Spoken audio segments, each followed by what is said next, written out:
Okay, first of all, I appreciate y'all coming in at 10:30. There was a request because there's a lot going on evidently today at the different colleges.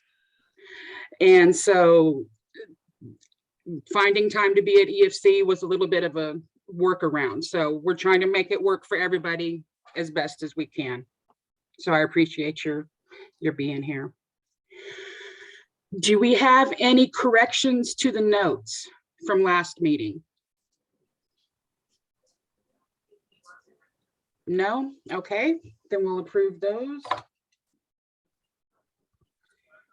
No ad hoc committees. Recommendation updates.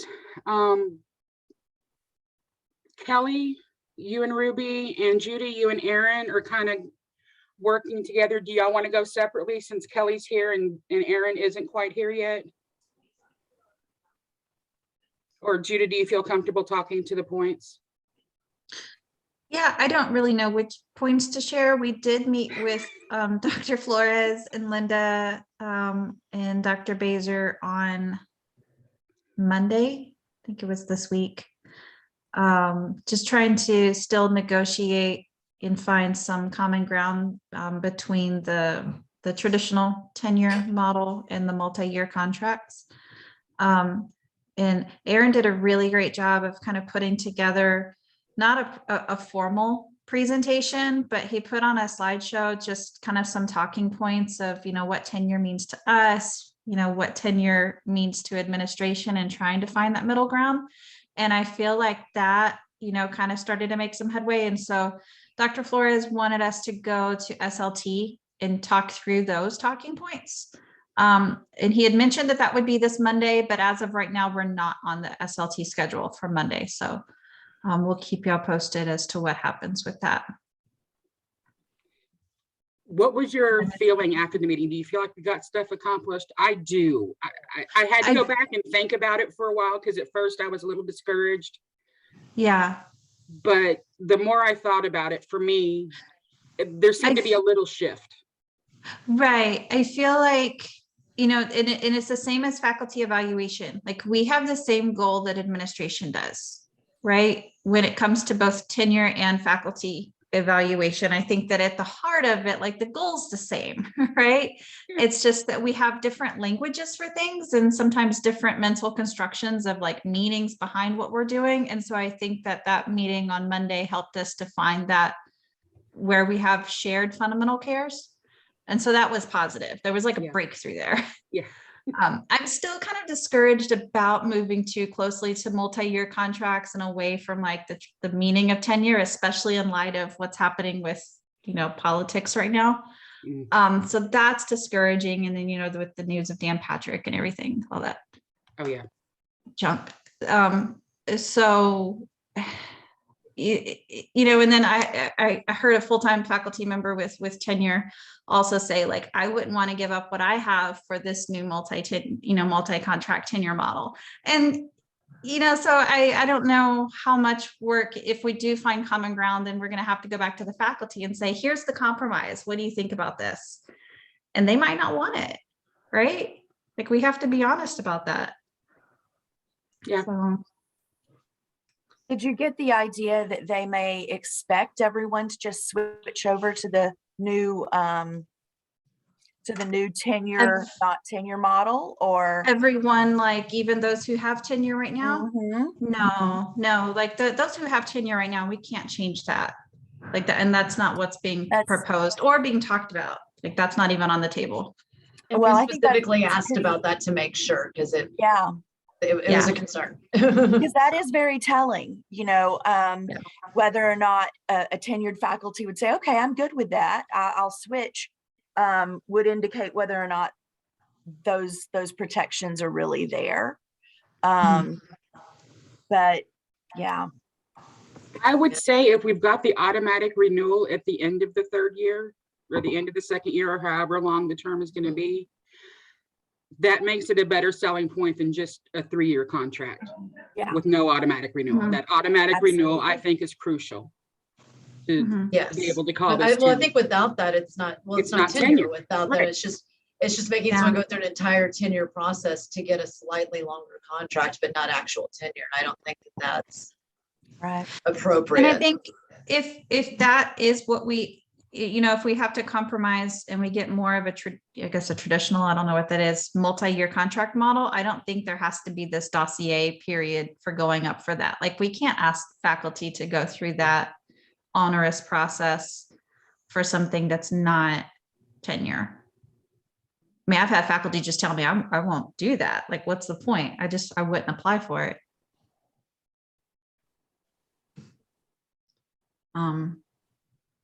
But the job security and and I know this might differ discipline to discipline, but the academic freedom, even though we have that in our board procedure, like, we have it, it's there.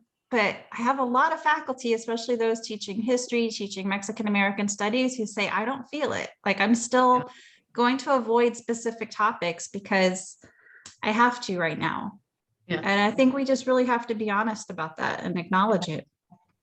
Yeah, and I can speak of, I mean, I don't want to mention names, but I can speak of more than one situation at my own college where things like that came up with academic freedom issues and what was being taught in classrooms. And when the faculty member in question was tenured, they got the full support of administration behind them. And when the faculty member was not, they were told that maybe they should stick to just what's in the textbook. And they're like, well, this was in the textbook. And they're like, well, don't offend anybody. And so clearly there is a difference of academic freedom, whether it's stated in policy or not. What's practiced is different if you have tenure or if you do. Yeah. Well, I think we've all with the current craziness that's getting imposed, that's very concerning. And one of the things that also I noticed that I thought was interesting, and I looked at it before and then I forgot about it, was that he was also talking about for tenured employees trying to switch it to where we had to be reviewed more frequently. No, what's interesting is that what's in state policy for tenured professors is actually just getting evaluated every 6 years, and we're evaluated always. Officially, like we do our self ones and our student evals and all that every year, and then we do like the big chair one at least every 2. Yeah. So we actually already have a much more stringent policy for tenured employees than most universities do, and definitely than what's required in Texas. I think it's telling too that the attack is on curriculum at the same time that it's on tenure. Like, I think that actually goes to show the types of things that we've been saying in a really awful way. It's not just let's make no college student ever hear about race in our history of Texas or the United States. It's let's go ahead and get rid of tenure and keep college students from ever hearing about, that's a package attack. And it's an attack on DEI efforts, right? Like, I mean, that goes directly against our diversity and inclusiveness that we're trying to achieve here. Well, I think it's naive to the point that it's not really believable for people to say, well, our institutional safeguards are enough in procedure when we've just gone through, a 5-year period where we've watched people that should have been stopped on all levels in our country get away with overt corruption too. And to believe that somehow one school board, one board of trustees in the state of Texas is gonna hold the line for us in terms of academic freedom is ridiculous. I mean, that doesn't even strike me as a good faith argument. And we have a good board now. Yeah. That does support us. But the thing is, they're in 6-year terms, and at any time we could have a totally different board. And that's absolutely. So I think what's in policy and procedure is critical. Policy and procedure is critical, but there also has to be something that can back up the actual faculty member on their end too. And there are a lot of issues that are labor issues involved in tenure. And that's another problem. The state of Texas doesn't acknowledge labor issues. And not only doesn't acknowledge labor issues, they don't acknowledge that we should even have, that anyone should have a collective voice. So we're working in a real hostile environment right now. And I'm hoping that gets ameliorated, eventually. But it's not, that's not our board of trustees don't have control over that. There could be an enormous amount of pressure brought from outside. And then the question would be, work with, what's the term, the stakeholders? How do you compromise with stakeholders? And when your faculty have zero protections against stakeholder complaints specifically, that's a problem. But I'll be quiet now. Aaron, I see you've joined us. We're talking about the tenure evaluation. What's going on with that? Do you have anything to add? Or that you'd like to say? Yeah, I'm sorry. I was late. We had a faculty forum and Understand. facilitating. So the discussion that we had on Tuesday, was that Tuesday? That's what we're talking about? Tuesday, yeah. Okay, yeah. So we had I thought it was a good discussion, and was that sort of recapped already? Yes, Judy recapped, but anything that you want to add? Well, so my bit was to sort of look at the conversation and reflect back where we've been and what we've talked about. And when I say we, I mean the organization from the perspective of SLT and the presidents, as well as perspective of the faculty, and try to look at both, the common ground that we share, as well as some of the sticking points where maybe we're saying something that is either misinterpreted or the connotations are different, and look for ways to parse that out and get past that to moving the conversation forward, as well as like what does our current model for tenure look like. So having done that, there was I think a good feeling in the room that everyone was feeling heard and acknowledged, and that we have a lot of common ground, yes, and that we can incorporate some of the concerns into the tenure model. And that's basically what we've done to try to find something that everyone feels comfortable with.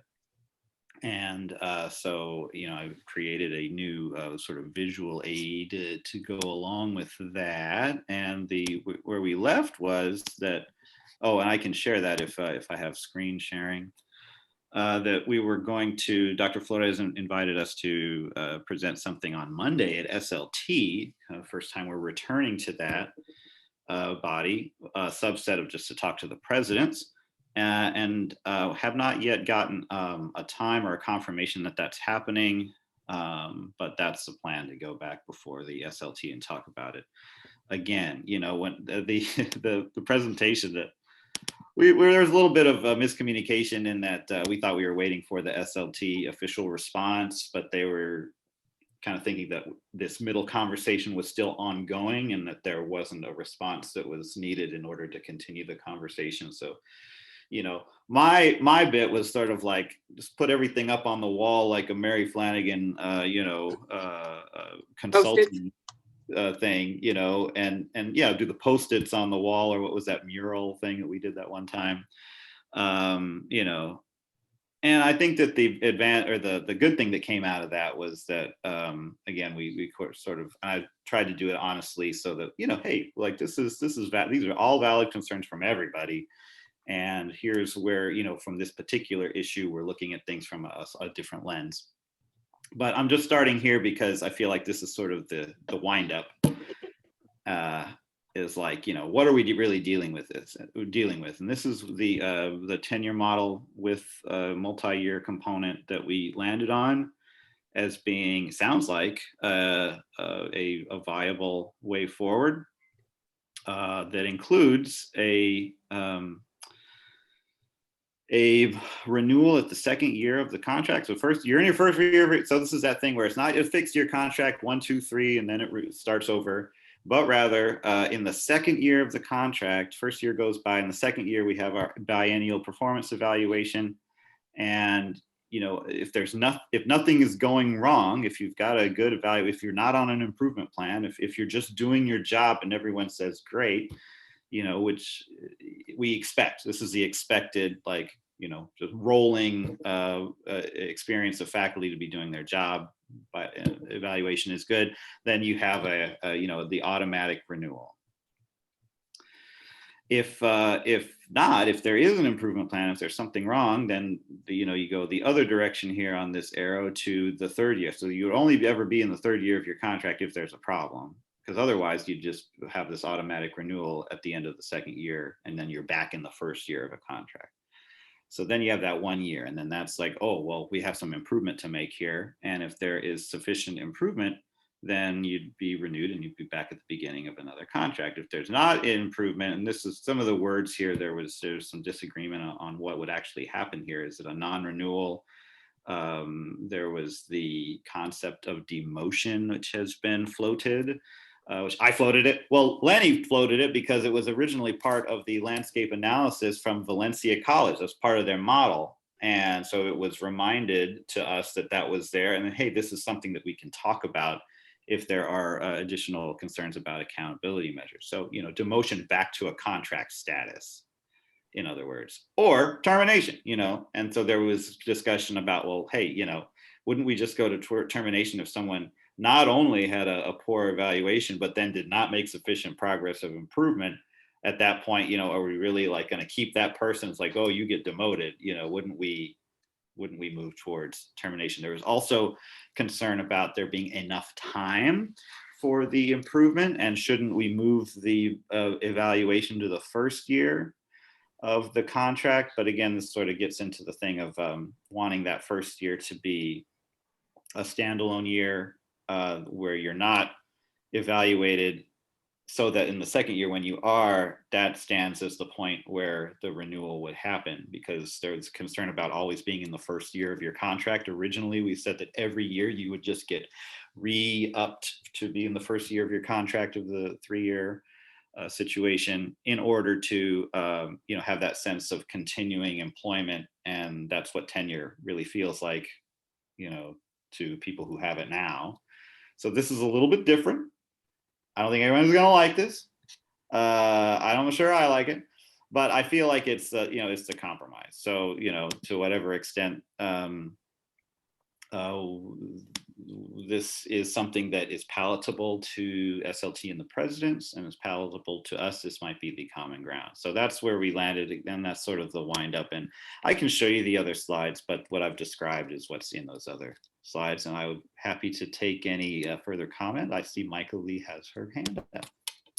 Mine is just actually a memory and clerical, like, just to be clear, that first one on the screen starts at year 6, because you apply. That doesn't show that. That would be Okay. the first year of tenure. So this is after you go through your 6 years of the tenure track, the probationary period. You're awarded tenure, and that's your first year of that visual. For those folks who are tenured, is it you apply in your 5th and you are tenured in your 6th, or you apply in your 6th and you are tenured in your 7th?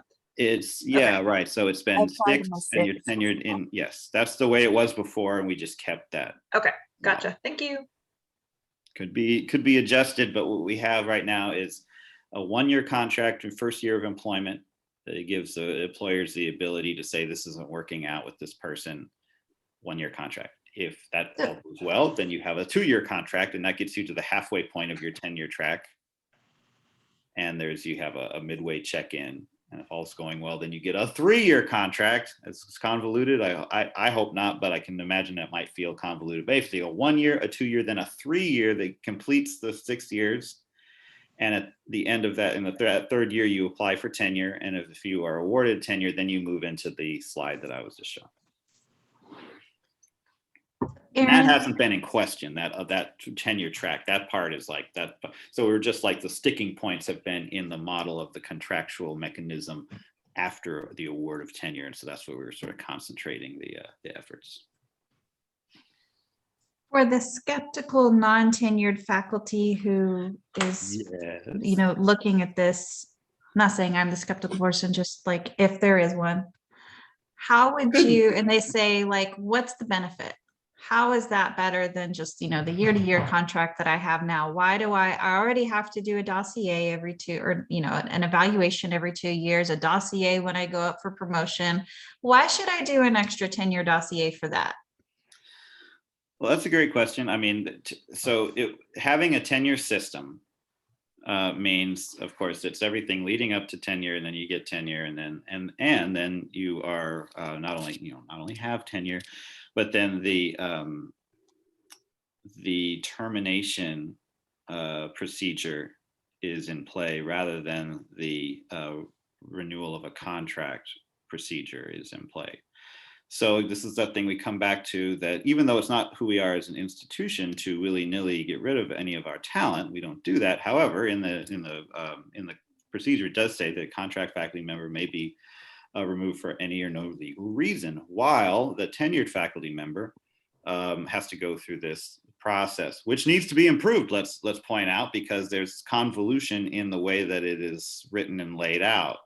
And Linda can probably tell us more about that, having just gone through that process, right? So I mean, let's address that. I think that would be really important. But I think that is one.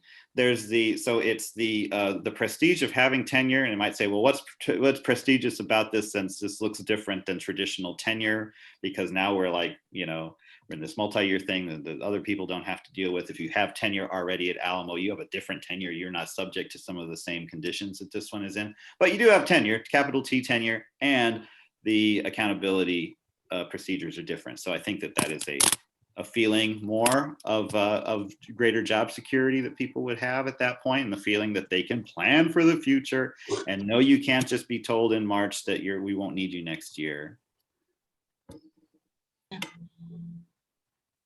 Does that answer that question, do you think, sufficiently, or what do you think?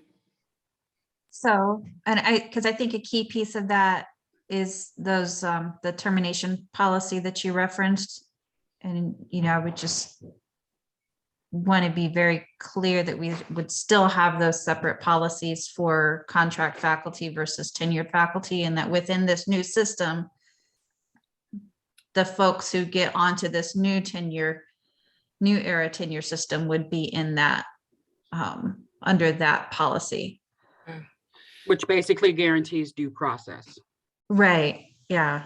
That It's there are those spelled out. specific conditions for Yeah. removal, yeah. Yeah, the due process is spelled out a little bit more, well, quite a bit more in the termination procedure for tenured faculty, where in the contract, it's not only that you can be fired for any or no reason, but then if you want to file that grievance that goes, is effectively the appeal process, it goes directly to the chancellor, who can act on it or not. And that's basically what it says, if I'm not mistaken.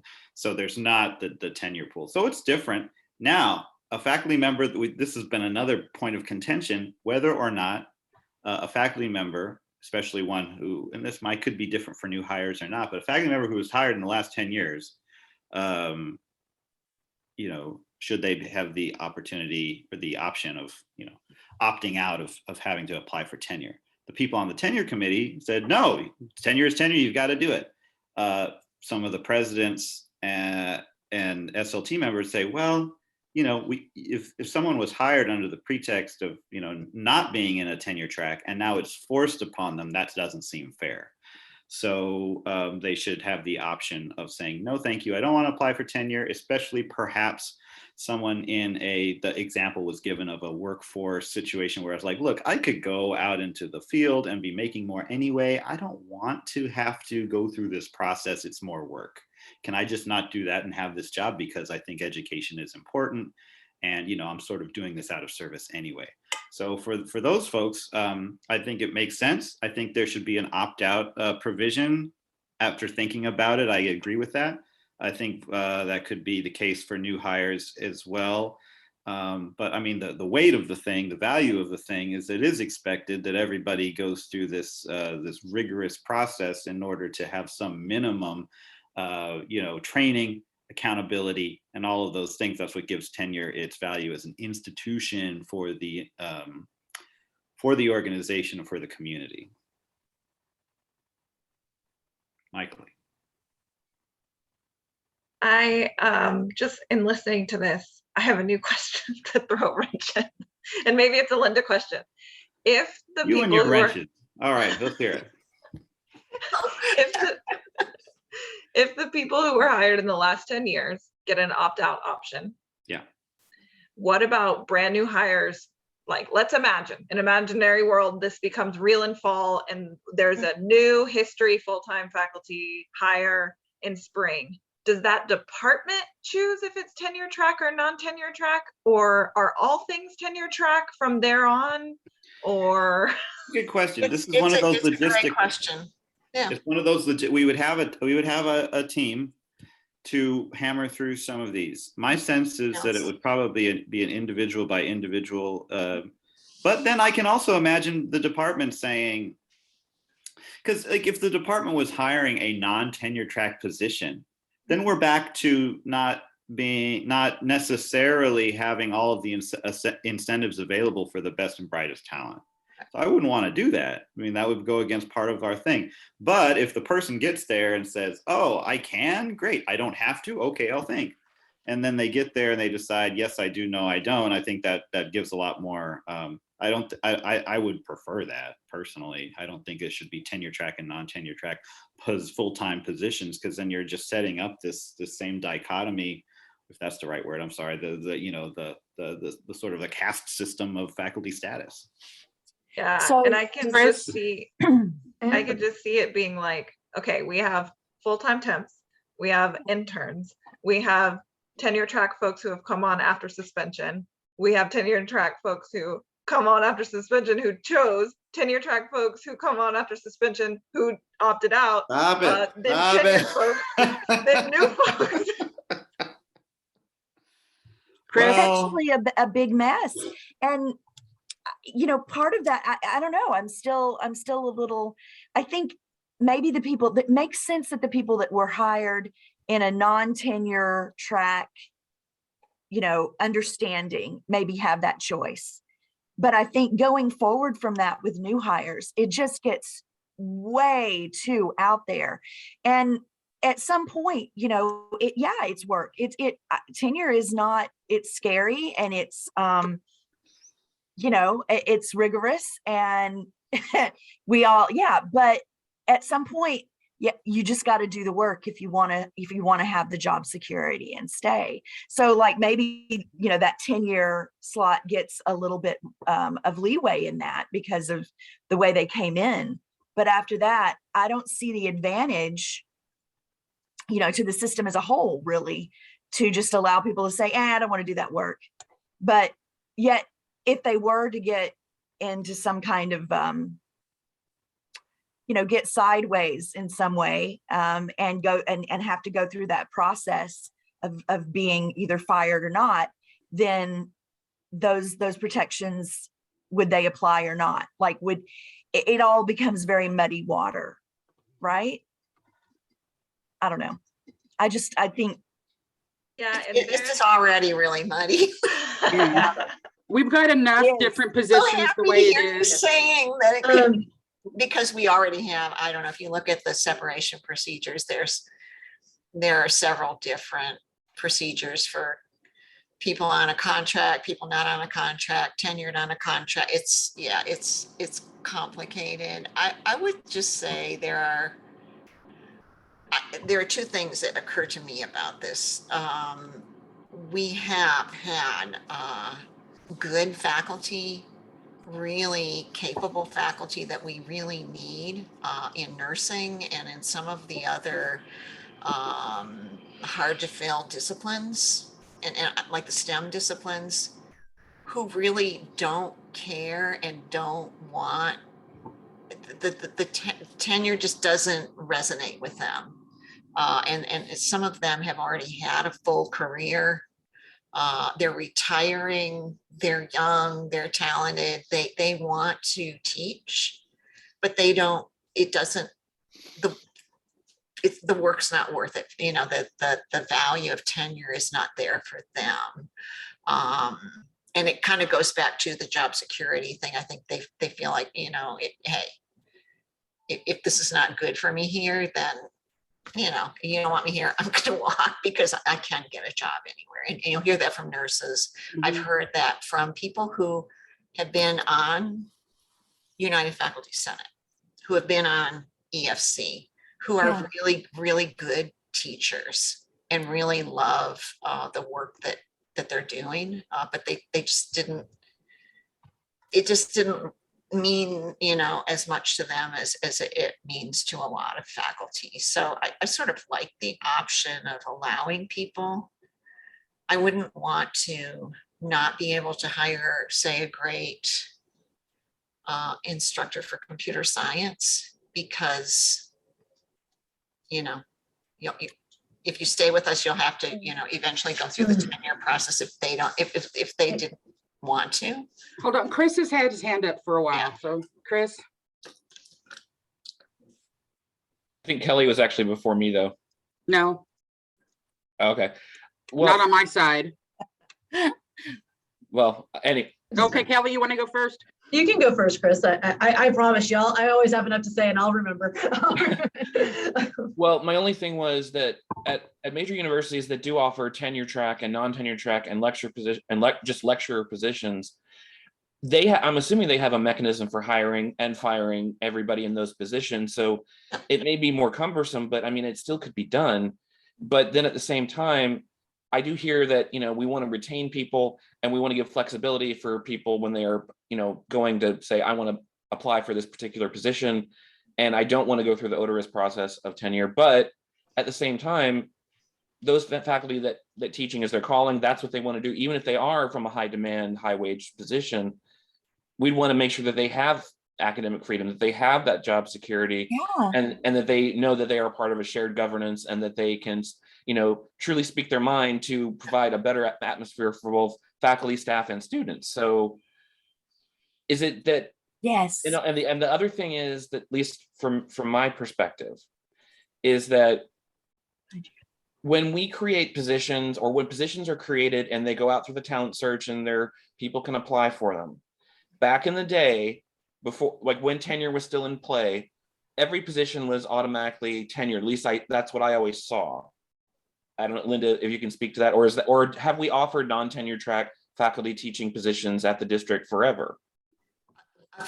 We have, and I would say over the course of I've been here 12 years, so somewhere back, maybe midway through that time, we were creating new programs, and I can think of a couple like at NBC, Michael Lee, that we created over there, and we weren't sure if they would make or flourish or not. And so those positions were designated as non-tenure track.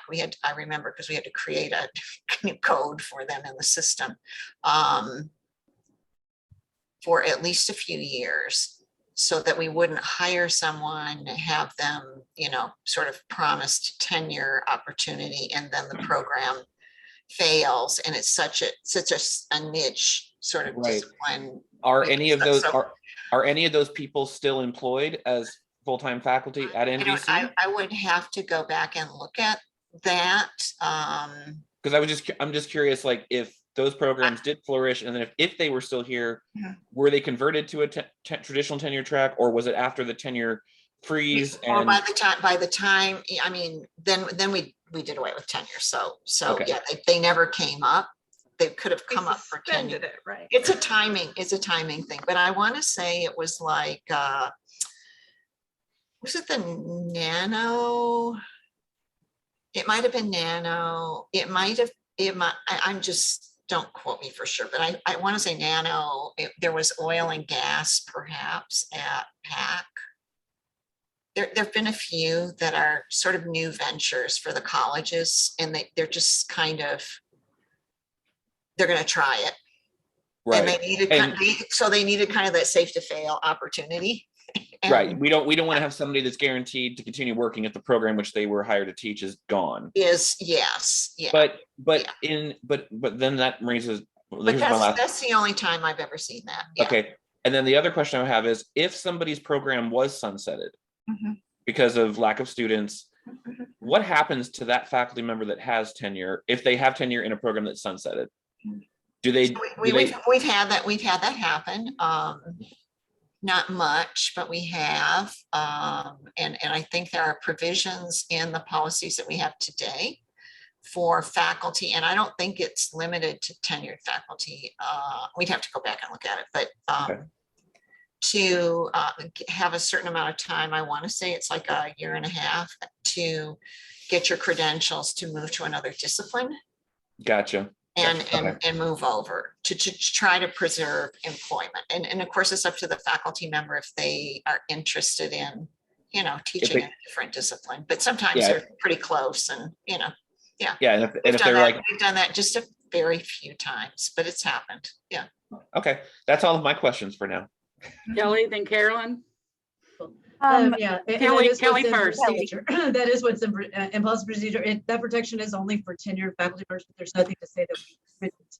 Is The it, district could decide to do that for someone that was not tenured, but in policy procedure, it's just tenured. And my question is, or my thought process is, as I'm hearing this argument about whether or not people should have to go into the tenure process, I will say for people that are already here, like that already got hired on non-tenure track, I can understand the idea of them being grandfathered, just like those of us who have tenure under the old system are grandfathered into that system. I get that. As people coming forward, the thing about tenure is it is a privilege and a protection, but it is also a responsibility and accountability. And I don't understand why we'd want to hire faculty members who don't want to be held accountable in that way. And it goes to the high wage, high demand as well, as far as I'm concerned, because in my opinion, like they're already getting things like $20,000 stipends to come here. Yeah. You know, even though the rest of us that teach in arts and sciences get nothing like that, but no one walks out of here with an associate's degree without taking history or an art or something like that. But somehow or another, we don't share in that. You know, and so to say that also they don't want to do service and they don't want to have to do, you know, because we don't have to publish, we do service, we do professional development. To say that they don't want to do that, I'm like, well, then why are you here? Teach adjunct. I think that Yeah. might. Because that's be what an a adjunct does. little- An a little- adjunct does teaches. I think that it might not be fair to say they don't want to do those things because I see that. Well, that's what I was told by some of the presidents in one of our meetings, was that they don't want to have to do those things. And I don't, I'm not aware of you know, it. that might have been an overstatement on their end, but that's what they said. Yeah, And it concerns me because that is the biggest part of going forward for tenure. part of your job. Yes, part of every Evaluated faculty member. and doing your service. And so if someone doesn't want to do that, why would we hire them in a full-time position? That doesn't make sense to me. It's in the job description. I Yeah. mean, that's not optional. Yeah. Yeah. Theoretically. Yeah. So to me, I'm like, no, do the process. That's Yeah. like from an equity But standpoint, it's even such like, a, why would it's such somebody a be different, exempt? it's such a different world. There's Randall. He's Hey, Randall. dealing with CTE faculty, but I mean, their professional world is just so different from the world that you grew up in. If you've always been in academics, it's just, they just don't. I really- know, and they I just- They can- just don't really get it, you know? I Well, think I I had only a got couple it. of careers before I came here, and it didn't take me that long to get it. Though. Like I was Yeah. able to figure it Yeah. out. I read It the worked policy, for you. Yeah. Uh-huh. how it worked. Yeah.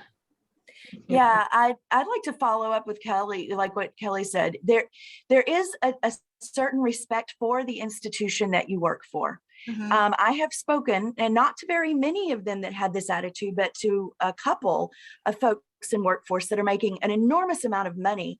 And they seem to not really have a whole lot of respect for academia in general. And, you know, that's their personal opinion. But when you're working within an institution, you abide by the institutional standards. Mhm. And if you're going to be earning, you know, 70, 80, 90 grand, and you say, well, I could walk from this job and go back in, well, that's fine. Go do it. My sister has a bachelor's degree, works for Wells Fargo from home, and earns $125,000 a year. That's over twice what I earn, plus some. But she has to face things that I would never want to face. She works in an institution I would never want to work in. And I would not get the, I think the ethical satisfaction of working in the private industry sort of position that she's in. So I make trade-offs. And I think that's fine. I think it's fine to think, I have to go through all this just to teach at a college, but you're teaching at a college, right? So it irks me a little when I hear workforce sort of downplay and downgrade and be condescending about the jobs that I do when they came into the institution that we built. And we should have high standards for our faculty, whether they're in an applied science or whether they're in, applied arts, like interior design, right? It's this. So I guess my attitude about it is we all have to do stuff we don't want to do.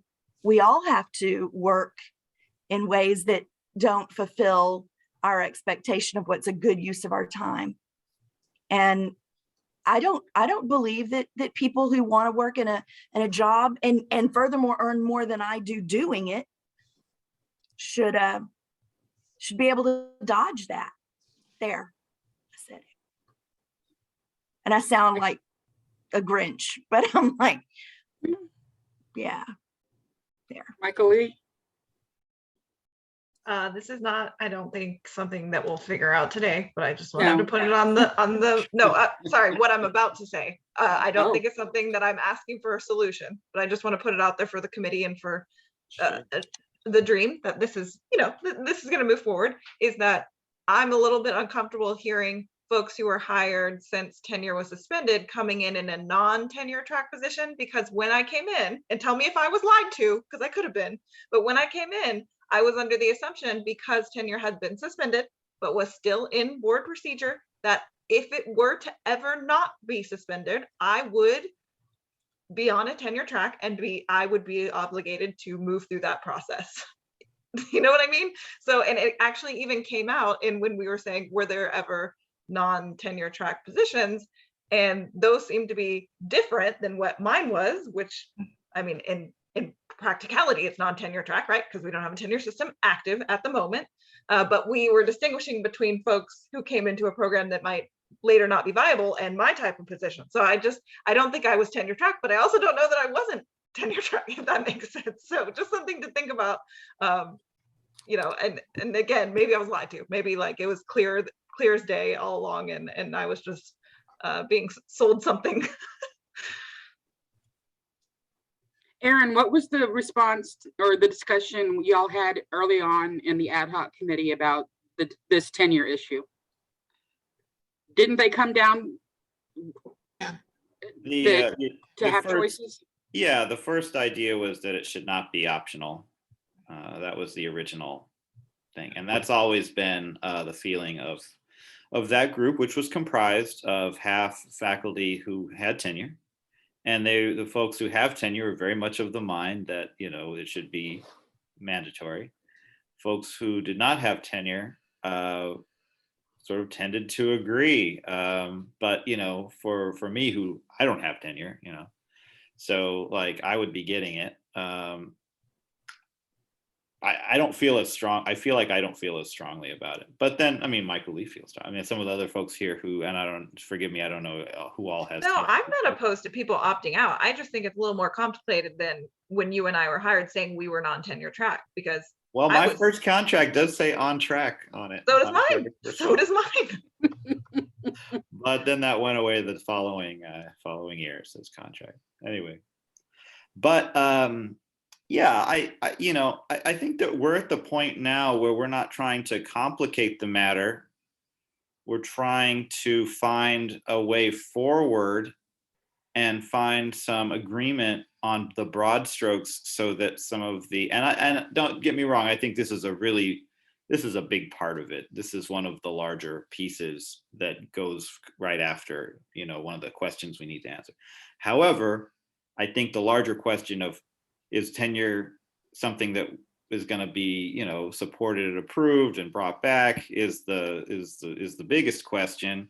And then what does that look like from a logistical contractual point of view is sort of, key to that. Our recommendations were all beside the point. We're like, whoa, this is how the probationary period works. And we've made all these changes. And it was like, you didn't change tenure because it doesn't change what it looks like when you have it. So we're working on that. We've got that. And then, you know, all the questions, how does it work for someone who was hired in the last 10 years? How is that different from someone who's a new hire? Is it mandatory? You know, what kind of badge do you do? Are we doing badges for this? Do you have your tenure badge that you, no, but you know, there are like all kinds of questions that go along with it. And I'm not sure that we need to answer all of those right now.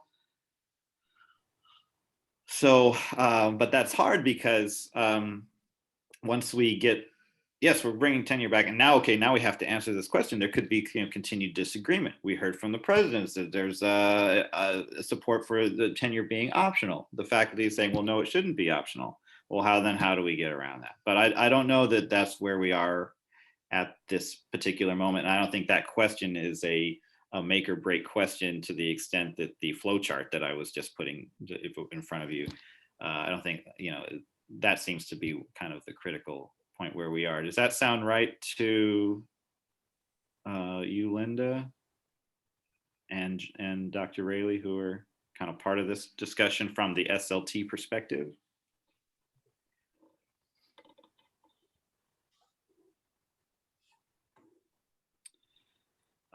And so I'm waiting. You're muted, George. Are you? Oh, excuse Dr. me. I Ridley, didn't you're see. muted. Yes, sir. I've been There you on Zoom go. for 2 years and I can't get this right. Yes, sir. Thank you. So we're looking for that that meeting at SLT to continue that conversation. Judah had to leave, so you know, I just sort of talked through it, and I think that maybe part of the success of that was just that it was sort of a like, look, you know, we've been around the table on this, and like we're all people, and let's try to, you know, I see you, I hear you, you know, can we find common ground? And I feel like we've kind of done that to the extent that we can move forward. So I feel good about that. I feel like if I took that flow chart and showed it to a faculty member who has not been part of this journey that we've been on, they'll say, what did you do? What you know, you sold the farm, and you know, you gave away the keys to the, or something. I don't know what, you know, fill in the blank. You brought home beans? Is that the? Yeah, you know, You it's sold like, the that's not cow? tenure. That's not tenure. What are you doing? But you know, we've, I think, had an exchange on this that we've found a path forward by listening to fundamental concerns and acting on them as they've come up, and that we're at this point, I think, reflects the SLT hearing our fundamental concerns. So I think that it's both ways.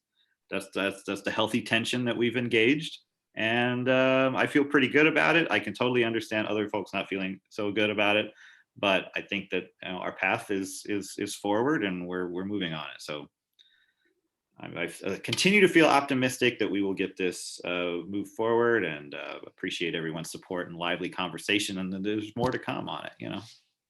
Thanks, Aaron. Thank Thanks you, for Aaron. everything you guys have done. Okay. Kelly, you want to talk to us about the faculty evaluation? Yeah, we at that meeting, we did receive the feedback from the SLT on our, basically in regards to the meeting that we had back on December 6th. And yeah, they had like 3 kind of points that they wanted to line out.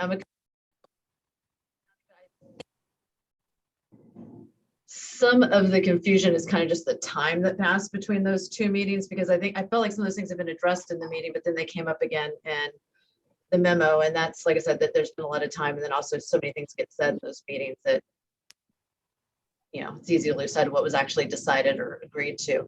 So I'm glad to have something in writing to work with. I've been working up a response. I don't know, it's kind of in very rough draft form, but I don't know if we want to talk about that now, or do y'all want to, what do you want to do with that, Cindy?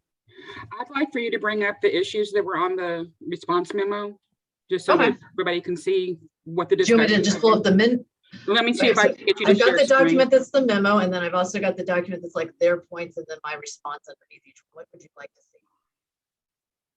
I would like to see their response, Their response first, okay. because yours is still a draft and we can talk about points if it comes up. Let me get you to be able to share screen. There we go. Okay, I think I've got the right one here. Hopefully I'm not going to accidentally pull up a tax return in a second. Not yet. Oh, Now, trying again. Haha, got it. Thank you.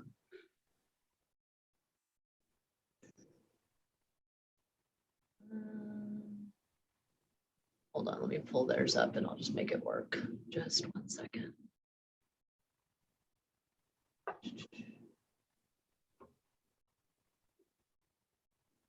There we go. That should fix it. thank you, Dr. Rayleigh. Thank you. Am I looking at the right thing? I am. All right. Sorry, my edit came up immediately, so it's got weird little boxes around stuff, but here's their response. So do you want me to read these to you? Do you want to read them yourself? How do I want to go about this?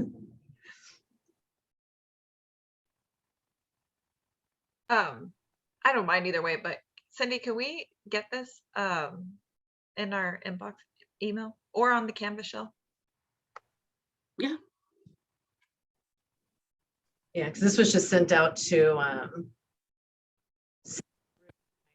and Judah, because we were all kind of in that conversation together on Monday about tenure and evaluation. So this is the part that I think was a little bit confusing to me, which maybe I should just let y'all see it. It says the faculty evaluation system report provided to the strategic leadership team has some opportunities. The faculty performance evaluation process was last reviewed in 2015. The ACD board approved the revised faculty evaluation process on July 28, 2015 to go into effect in the 2015-2016 academic year as a pilot year.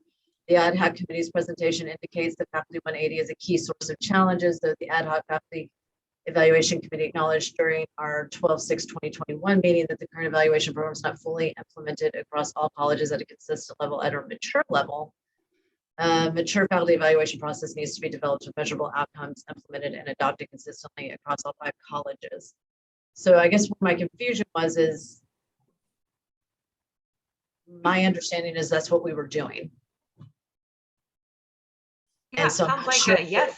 Yes. I'm not sure where the disconnect is there. Like I'm not sure if like Agree. in there that's making me not understand what they were trying to say. But from what I'm looking at, I'm like, well, yeah, that's why we did this, because there's some problems and we want to fix them. So I'm not real sure. Is it saying why throw 180 under the bus if we haven't fully? Yeah. Is that And what it's saying? No. I think maybe, no. But what I did respond explaining that, well, we'll worry about my response later. That's kind of still in the works, but because I think there's some kind of disconnect between what our charge was and this, because this doesn't make sense to me. And we never said that we didn't have mature. Right, and I clarified that. I can processes. see in my, I don't think you'll see it if I click on it for my own sake. What we said was that the application of the bare bones that we've got is inconsistent from institution to institution. So what sharing just change or no? Okay, cool. So so what I've responded with is that we agree that it needs to be mature, and I was like, the EFC ad hoc committee was proposed and created to address these issues and ensure that our evaluation process revised in 2015 is continuously improved to work out any obstacles standing in the way of a fully mature process. The evaluation process we have created for phase 1 of this ad hoc committee has been created to ensure that we have a process that all colleges can follow consistently, while also allowing colleges to address their unique goals and initiatives. Our findings indicated that all faculty were being evaluated well at all of the colleges, but that due to issues with Faculty 180, all of the colleges were working around the problems with 180 in different ways. Faculty 180 has been a problem, but Faculty 180 is not the process. Faculty 180 is a tool meant to accommodate the process. One of our key recommendations for phase 2 of this ad hoc is finding a tool to replace Faculty 180 that is more appropriate to what the colleges need the technological tool for our evaluation process to do. Before seeking out that tool, we performed phase 1 of this ad hoc to determine what changes needed to be made to current processes to ensure that all colleges could follow the process consistently without sacrificing their needs. We completed this in communication with the BPASs, chairs, faculty. The process we created will support with full support from the VPAS as incorporates evaluation forms revised with forms currently utilized in our district policy and procedures. The forms have been updated to align more clearly with the faculty job description and with the district's prescribed faculty competencies. We have also clarified points of the process to bring more clarity to faculty and administrators throughout the process. And we believe that with the updates to the current evaluation forms, the creation of a new online teaching observation form, and the clarifications to the process, we're prepared to move to phase 2 where the appropriate technological tool can be found. Does that sound accurate? Okay.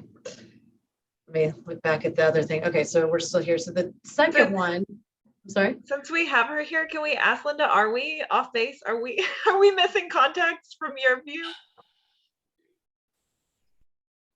Or are we on board with? I think that, you know, just high level, that on this, you know, mature system, and it felt, I think that the SLT was seeing that we didn't really stay true to the system that was out there. We sort of, the faculty 180 piece, I mean, clunky as it is, was pretty, you know, consistent, but there's a lot of stuff going on outside that process that you identified as being inconsistent and should be resolved. And it felt to me like what they were saying is you need to resolve that. You need to take that forward. It's not great to go forward and say that, you know, we went outside the system that basically faculty built. And everyone was using faculty 180. Yes, but that's just not quite in the same way, because a lot of the part of process it was not was clear. Part of it was the presentation, I think. We highlighted, it felt like, to me, when I looked at your presentation, it felt like you were maybe looking for things to fix with the current system besides just the software piece. And Right. Well, because when we maybe in that effort, you highlighted stuff that made it look like, maybe it made it look like it was worse than it really is. I mean, maybe. Yeah, and I think part of it's because, well, and it's weird, so we got different orders, because on the one hand, when we were trying to just, this system doesn't work, we need the system to do this, this, and this, they're like, whoa, go back. You need to be looking at the full process. You know, the whole charge is to, you know, before we go find a new tool, let's make sure that we know what we're doing and what we're looking for. Right. So, but I guess something got lost in translation. And I think it part of did. just being the 5, you know, you got 5 minutes and 5 slides to get this information out, and maybe we picked the wrong information to put in there. So Aaron and Judah and I had talked at one point. I sort of felt like it might have been helpful to look back at what the first, because this project has gone through a few different teams, kind of. And that original team, I think, had a pretty robust write-up that talked about, Michael, our team's hasn't really changed. We've been the same team I mean, the whole time. Like, we had one member switch out. The basic things we're evaluating are probably pretty, you know, those are on target. We need a better system. You know, there's some things we need to do, but overall, you know, the pieces are there. And some of that, I think, got maybe lost in translation. But that original system did call for the inclusion of student evaluations. Right, which we'll get to. That's down I think SLT would say that, and the board would say, right, that's and I think there was some confusion because we weren't taking student evaluations out. That was never the intent to take student evaluations out. What we were simply saying is that we support the current process for student evaluations that's recently gone through an ad hoc. Agree. Yep. It has been formulated, it's codified in procedure, and we're in full support of using it the way it is. We didn't see any need to touch that, as it has already been dealt with. So it maybe it's clarifying your presentation. Yeah. To align here. Yeah, because because somewhere there was a it disconnect. sort of looked like you weren't going to consider. Yeah, and so, yeah, there was a disconnect Evaluations. there, and I think part it's just kind of at the levels, because I know, like, when we presented it to the VPASs, because they Mhm. see all of these, they get the Yeah. portfolios, Right. they knew exactly what we were talking about, Exactly. and it was fine. They were like, yes, we love this, let's do this. But I think at the present level, because, you know, like, they're at a different level, they're dealing with things that are more Right. macro level. Yeah. I think some of that language didn't translate the same way, and it sounded to them like we're just like, student surveys are just for however we want to deal with them. You just stay out of that. And that's definitely not what we were trying to indicate, but I think that's what got heard. Yeah. So we're clarifying that as well. And Yeah. Just Yeah, and I feel think like I want to defend us in our work too a little bit here in this first area, Yeah. which is like what we were practically doing and what we were producing from Faculty 180 was valuable and good, but it didn't match with was in procedure. And that's like bigger than us, right? Like I had never seen those forms, and I've worked here for 6 years. The ones that are in procedure, because I was using Faculty 180. So like that's bigger than us. That's a can of worms that is bigger than EFC. So I just want to like defend our work in that we didn't make it out of alignment, right? Like we're trying our best to do our best work and do our best evaluation and things like that. So I don't know. I just wanted to put that in. Right. Well, was a I think that's moment- kind of the big point, is that we that's- saw that there was a lack of alignment. We wanted to fix Yeah, that. that's fair. There you was know? a moment in the presentation afterwards, after sending the questions, where Dr. Cleary asked, so, how are we doing? Scale of 1 to 10. And I think you said 7. And so, but I don't know if that, because I think of 7, like, that's passing. That's pretty, that's pretty Well, it's good. inaccurate because like we're all getting evaluated. We're all following a process. I mean, Right. the So my process at each question college is robust. It's just not consistent. So my question is, Yeah. is that a good number from our perspective? Is that a good, from the faculty perspective, is that a good number from SLT or Dr. Cleary's perspective? And I say, well, 7 out of 10, we need it to be 9. And well, that's what where we're that trying to OP do, number right? 1 Like it's comes in. currently at a 7 and we're trying to get us to a 9 or a 10. Do you have, I mean, I don't know if that, because if you look at the language in the OFI number 1 there, if you go up a little Back up bit, there, sure. it said, where's the thing where it says, acknowledged, the committee acknowledged during the meeting that it's not fully implemented, is that sort of And that's- sort of a Well, and that's really not what we reference said. We to didn't say 7 it out of wasn't 10. fully implemented. We said it wasn't being implemented in the same way everywhere. Is that an interpretation of your 7 out of 10 answer is my question. And I wonder if we can address that in our next go round to say, well, when we say, 7 out of 10, here's what we're meaning. This is what we made. These are all the good things that are happening. Now you may have heard that and thought, oh, that means it's not working. And that could be a point of, where, we're not saying that we're hearing different things. We're saying the same words. So I just thought that might be a place to. Maybe, yeah. Yeah. I hear what you're saying. But is asking somebody for an arbitrary number in the middle of a meeting without preparation, with standards and things to check off a list really impactful or really necessary? Well, that's a How you different feeling on a question. scale But of 1 it did to happen. That's how I feel on a scale of 1 to 10. That's a 10. But I mean, I can understand trying to simplify it to say, okay, where are we and where are we moving to? But we always want to have continuous improvement. We want to be better. So anything less than a 10, we should always be looking at a continuous cycle of improvement. So what does it matter if we're at a 5 or if we're at an 8? We're still needing to improve. So let's move. I would say, Dr. Cleary. Well, it's very thank you for that. subjective, and like it is literally the number that made sense to me in that moment. And I actually think it's a good number. It indicates that if before we were at a 3 or a 4 and now we're at a 7, that's incredible improvement.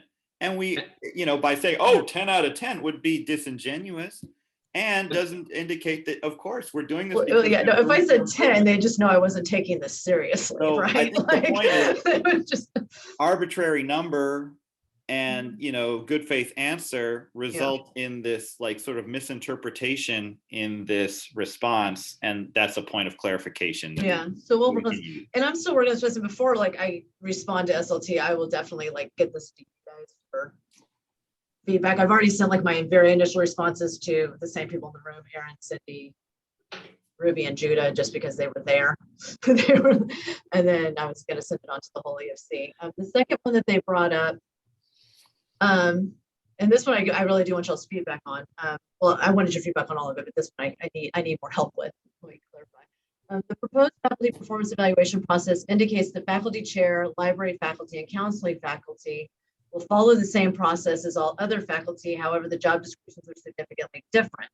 These various positions should not be included in the same group as traditional faculty. I don't like that word, but we're going to let that go. Rather, these positions should be evaluated with a process that aligns to their job description. My response at this point is, what did I say? I said, we agree that including faculty chairs in this evaluation process might prove problematic as the faculty chairs have an evaluation process for that job description. And including them in this process could create a situation where they're double evaluated. Yeah. And that said, faculty chairs.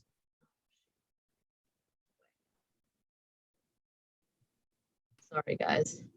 Were you saying something out loud? I couldn't hear you. Oh, my screen's just being difficult with me at the moment. I'm trying to move it so I can see everything I need to see. There we go. All right. That said, our current promotion procedures, our current tenure promotion procedures, or potentially receive tenure, they would need to participate in that primary responsibility of teaching. So it does leave us in a bit of a quandary. As for the faculty librarians and faculty counselors, it's important to note that under our current procedure, faculty librarians and faculty counselors utilize all of the same forms as subject matter faculty. They use the same form for classroom observations, peer evaluations, and self-evaluations. They have a different form for faculty evaluation by chair, but upon further scrutiny of those two evaluations, it was determined that they were so similar that it was very easy to merge them to form a single evaluation. Faculty librarians have a different student evaluation than subject matter faculty. However, they do complete student evaluations for every class and turn them in with their evaluation portfolios. Further, faculty librarians and faculty counselors participate in the same promotion and tenure process as subject matter faculty. Faculty librarians and faculty counselors were left out of the Faculty 180 platform, and we believe that going forward, whatever technological tool is chosen for evaluation should include all faculty. Currently, there are 8 remaining faculty librarians and 1 remaining faculty counselor, and I need to double check because I got that off of the reappointment list from last year. Yeah. I went through the board minutes and found it. Yeah. I went through that's how I got it. I don't know if that's true next year because I know at least one person is leaving out of those 9 people. Currently, there are 8 remaining faculty librarians and 1 remaining faculty counselor. 2 of the remaining faculty librarians served on the committee that created this process. So I don't know if that's how do I say this? As one of those faculty librarians, this is not a hill I need to die on. Like it just isn't. To be quite honest, being outside of Faculty 180 has been nothing but a benefit and a blessing to me. But on the same note, with equity in mind, I think it's potentially problematic for us to have a separate process.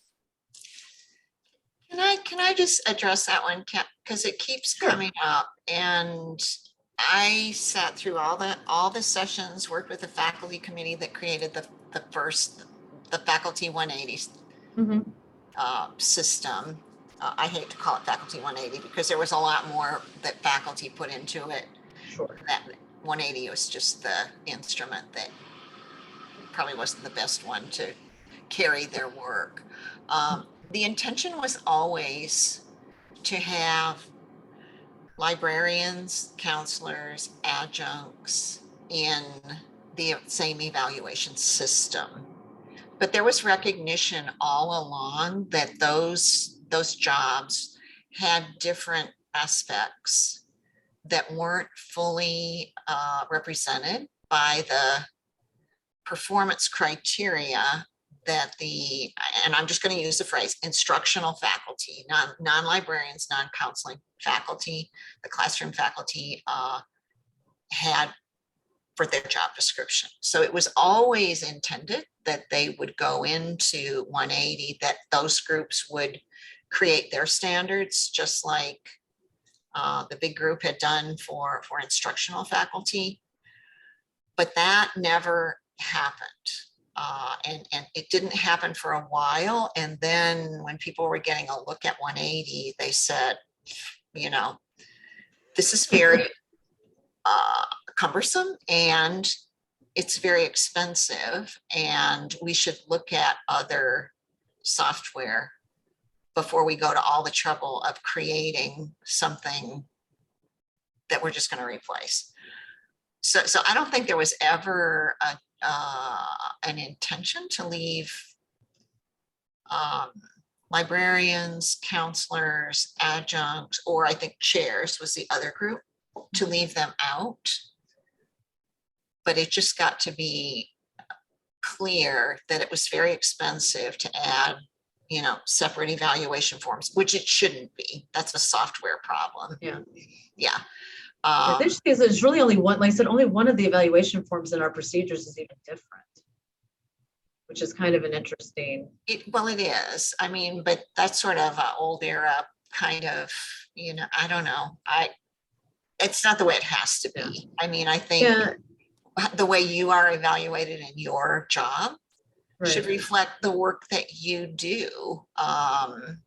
And if it doesn't, it's not really a fair evaluation. And I would say that to any employee. Sure. And I guess in fairness, we found ways to make it work so that it does demonstrate all the aspects of our job. But it shouldn't be that hard. It shouldn't, it really, I think the software got in the way of everybody taking those, because those were the next phases that were supposed to roll out. And they just didn't happen because we realized the software that we bought was not really up to the challenge. It was never designed to do faculty evaluations. It wasn't. It was a faculty portfolio system. And they told us that they could make it do what we wanted it to do. And they did their best, I guess, you know. Yeah. But I don't want you to feel like the librarians and counselors, adjuncts, chairs were not part of that. Right. I think it was kind of an 80-20. Right. You know? Yeah, and we just want to get it. Well, and the other thing is, in fairness, the district, the colleges are not hiring any more librarians or counselors as faculty. They're getting hired as staff now. Well, my opinions on that are totally separate, but and nothing to do with this. There's a whole lot around that, but just dealing with the reality of the situation. Like I said, we're down to 9. By the end of this year, we will be down to somewhere around 8 or 6. Almost. I mean, I think there's only 3 of us that aren't eligible to retire. You know what I mean? So like that number is dwindling. So that's the things I would not want to necessarily hold up that process. Yeah. So everybody that for something that's not going to be that wasn't initially put into 180 was supposed to be staying in the old system. So that's why what we did. And so that's why you would see some of that. The chairs were at the college level, could then be put into, eventually there was a decision that the chairs could be put into the SMART goal system in Alamo Talent, or they could stay on the paper system, but that was a college level decision. So you see some difference there. Right. But I think everybody has always said we needed to get everybody in, and we don't talk much about the adjuncts, but I would love to see the adjuncts have some of those standards that you've established for other instructional faculty, because they're teaching half the classes. Yeah, or getting close to that, sure. And yeah, and right now they get evaluated by the chairs, and they have their classroom observations. But that is it. Granted, they're not required to do service because we don't pay them to do service. Right, but the core instruction, something needs to be, feels like it maybe doesn't get as much good scrutiny as you might want it to have. Right. Yeah. And then with 3, I had a longer response to their third OFI and decided that it was unnecessary because I was going into a lot of things that wasn't really what they were concerned about. Because what they're concerned about is whether or not we're including student evaluation. That's the concern, right? And we are. So for their OFI 3, they said the proposed proposed faculty performance evaluation process recommends following ACCD procedure D.7.1.1 employee evaluation for faculty evaluation, which states student surveys are part of the portfolio evaluation shall be used primarily for the improvement of instruction. The proposal does not mention ACD procedure D.7.1.2 faculty performance evaluations, which indicates the evaluation process includes the faculty member's portfolio of evidence, including student evaluations, the review and assessment of portfolio by peers, the chair student evaluations, and enrichment or improvement plans. And then it goes on to about how full-time members of the faculty are professional educators and that this is a primary source. And I changed like I said, I was going to go into the whole thing about explaining why they're just used to improvement teaching, but I think the actual concern here is I think we're just taking them out of the process. That was not our intent. So I just decided the correct thing to do is address that. We lost you for a second there, I think. Oh, okay, thanks. Say that last piece again. I said in the response, I had a more detailed response at first and then decided that that was not really appropriate because what they seemed to be mostly concerned about was this notion that we were taking them out of the process or saying that that can't be part of evaluation. And that was not the intent. The intent was that, like I said before, the student evaluations that's gone through an ad hoc, we have gotten that approved through the SLT that is codified in procedure, and we support that the way it is. So I changed it to, we fully agree that student evaluations are a piece of the evaluation puzzle. We did not seek to change the student evaluation process as a recent EFC ad hoc took on the important work of updating and revising the student evaluation process, and their recommendations have been approved by the SLT and codified in procedure. And I just now, if they want more data on the nuances of how it's used, we have that. Yeah, I mean, Dr. ML gave that to us. Thank you. You say here's where it is and records. where it's used, and would that just fix it? Yeah, I hope so. And if they want to have a bigger discussion, then we're prepared for that. But to me, it seemed like their primary concern was that we were just going to like, yeah, sure, you can keep doing these little student evaluations, but we're not going to give them to you. Well, kind of in underscoring the point that, you know, you don't make major decisions about a faculty's improvement based solely on the student evaluation, Right. You know, that can be taken then as like, oh, well, you're not going to look at them, or like, oh, we're going to minimize that, or it's Right. not really part of the discussion. So, you know, it's like if you say that out front, that's what gets heard the most loudly. I mean, I'm sorry, not overall, but just like in that particular part of it. So I don't know if it's worth saying that here, not that, you know, we're minimizing it, not that that's what you said, but that's how it was heard. So, but rather, here's where we use it, and here's how it figures in. Just lead with that Right. on that discussion. Yeah. This is what it is, and that's what it always was. Right. And it was never not there, and all the things you said, of course. Right. And I think clearly we just hit like a hot button issue there, like that. And once that was hit, like it was really hard to get that conversation back in. Maybe. What was I going to say there? Yeah, the thing is that also in our evaluation process, even in the chair evaluation, there is a space for them to put in things like trends they noticed from reviewing the student evaluations. Like it is fully. So part let's of the let's process. So highlight that. Yeah, so we'll discuss that and make sure Lead with that. You know, I Yeah, think what you because say we're not first on taking it any of out. these is really important, because the it's first thing you just say that I is, think it's important that whether or not my students like my hair or the way I dress is not pedagogical input. Students saying I don't answer emails or I cancel class 7 times, that's important input. You know, like those things are, but there has to be a balance of understanding. Yes, there is known, well-documented bias in student evaluations. They code poorly against women, against people of color, against people in the LGBT community. That is not deniable at this point. And also that students are not experts in pedagogy. They have not studied that. So they don't necessarily understand all the times how techniques are working together to get them to those student learning outcomes. However, they do provide valuable input. Like they can say like this, I was very motivated by this. I found this boring as heck, which, these things are still good information, but they should not cost someone their job or a promotion. Does that sound unless they correlate with other things, right? Unless Well, that's they what I was gonna canceled say. 7 Yeah. times.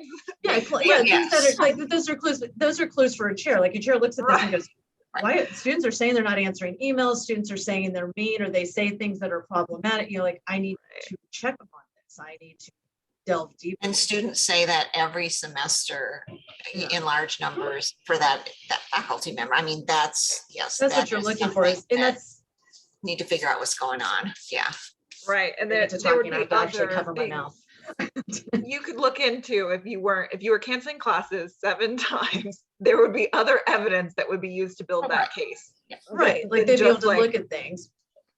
Well, But can it I would be ask, something to point to. And that's also why it very specifically says trends within the student evaluations that are either positive, positive in it. Like, they say that you create very active and engaging assignments. That should be noticed. well, and I had a question, and since there are administrators in the room, is there something in a chair's job description that says they must review all written comments?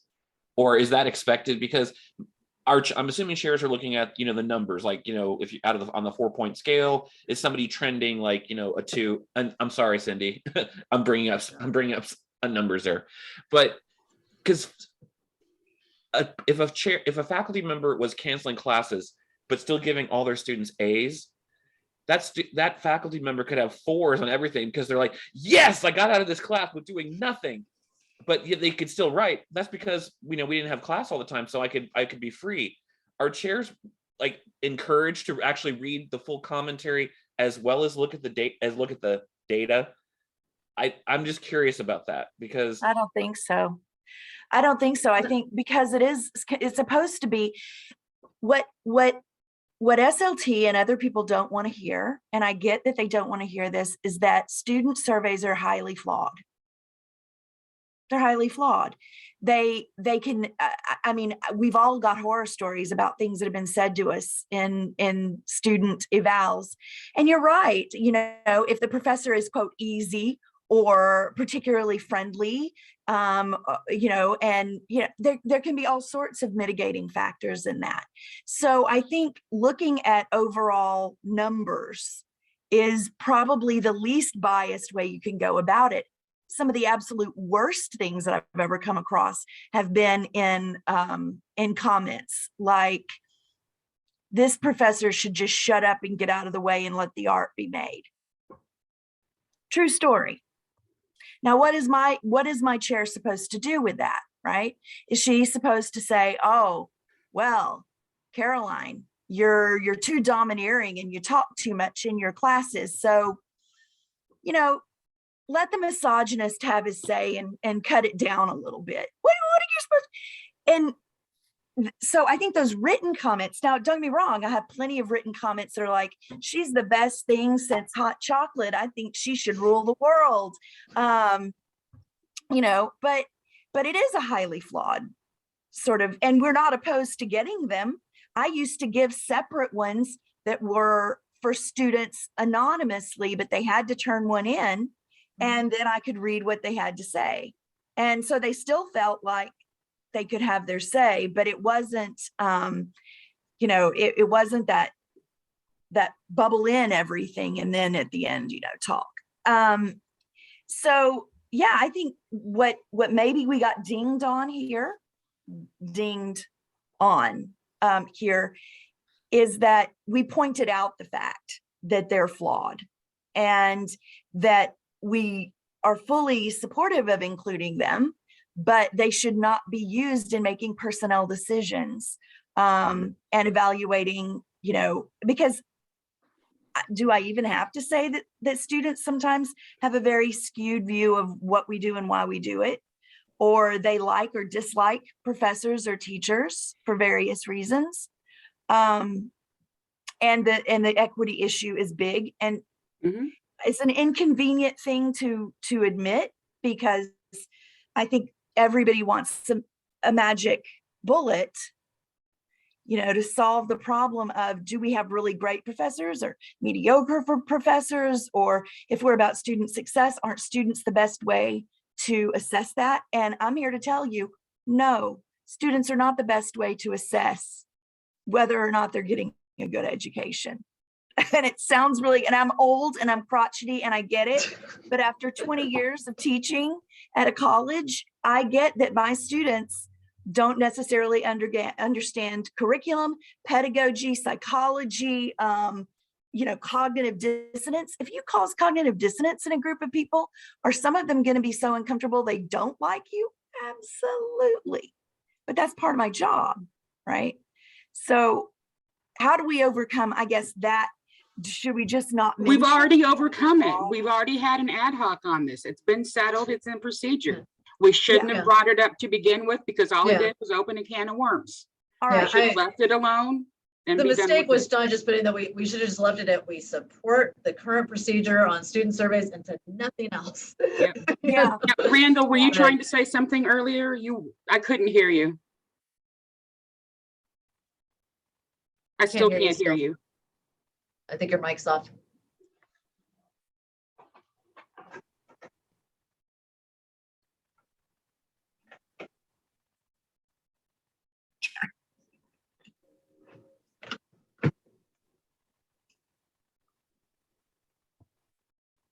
I think what Randall was gonna say is that I'm just joking. I cannot speak for Randall. Nope. Okay. Well, this has been a good discussion. We still have more on the agenda. So let me share my screen real quick. Cindy, I gotta run. I have a department meeting at 12 that I have to present at. So Okay. Hi, Chris. Bye, bye, Chris. everybody. The 10-year response memo, we're using the middle conversation. The faculty eval got their response on 2/22. It was sent on the 16th, I think, or the 18th, but it wasn't addressed to us. So, so they sent it back on the 22nd. And the faculty student mentoring we are still waiting on a response. So, Board of Trustees presentation is basically what I just said. We have 3 ad hocs running right now, so we're at full capacity. Faculty evaluation and platform phase 1, which is the process. Received response memo 2/22/22, incorporating the feedback, which is what we discussed earlier. Needs to go back to SLT, then to the board, or at least the memo back where we adjust. If the memo goes back and everything's understood, then I think we should be good. For the 10-year proposal, we're having continuing conversations between the ad hoc leaders and the administration. We're making some progress there, and that is to be presented at an upcoming board meeting. Faculty student mentoring model, we're waiting on a response memo. Thank you. Any questions? This is what Baldridge is all about, Cindy. I'm efficient. I'm playing the role of the trustees to say, okay, it looks great. Now, this could change between now and then, of course, because stuff's going to happen between, but this is what the quarterly report is as of today, right? That's correct. This is my first presentation. Then I go to the VPASs, then to SLT, and come back to y'all with any updates. But if we learn something about evaluation, of course, then, then that'll be put in there. Okay. Yeah. This is just as it is right now. Wonderful. Okay. That was our last item on the agenda. Are there any last thoughts for the good of the group? I just have a quick question. Do you want me to just finish that write-up and send it out to everyone to look over and give their suggestions? Yes. Will do. Probably before the day's over, but maybe not. My comment is just like great work to everybody, and Kelly, that's a great work you're doing on that evaluation, and just looking forward to seeing it move forward. I believe our next meeting falls during spring break, and so I could just look at our calendar, but can you remind us what the next meeting is? Are we just a month from now? March 11th. Oh, it's not. Okay. It's my kid's spring break. Okay. So we'll have one more before spring break. Good to know. Okay. Yeah. Great. Y'all hear me now? Yes. Yes. Hallelujah. I use my headphones all the time. I don't know why they all of a sudden decided not to let y'all hear me. I could hear you fine the whole time. Anyway, what I was going to say is kind of not relevant since Dr. Davis asked the question. But you know, the job description for Cherry Vowels and the folks they supervise, very generic. I mean, it's, you know, you're going to evaluate your folks. Certainly there's a lot of conversation around what that expectation is of that evaluation. And of course, the D.7.1 that Kelly went through, you know, is all part of that. And so, yes, in my belief, my expectation, and when I talk to my deans and chairs, is that, yes, conversations take place when anomalies are found, wherever they're found. And I think we all agree with that. Well, thank you all very much. Happy Friday. Have a good weekend. I'll see you March 11th at 10. Thank Bye. you, Cindy. Thank you, Thank you, Cindy. Bye. Bye. everybody. Have a good weekend.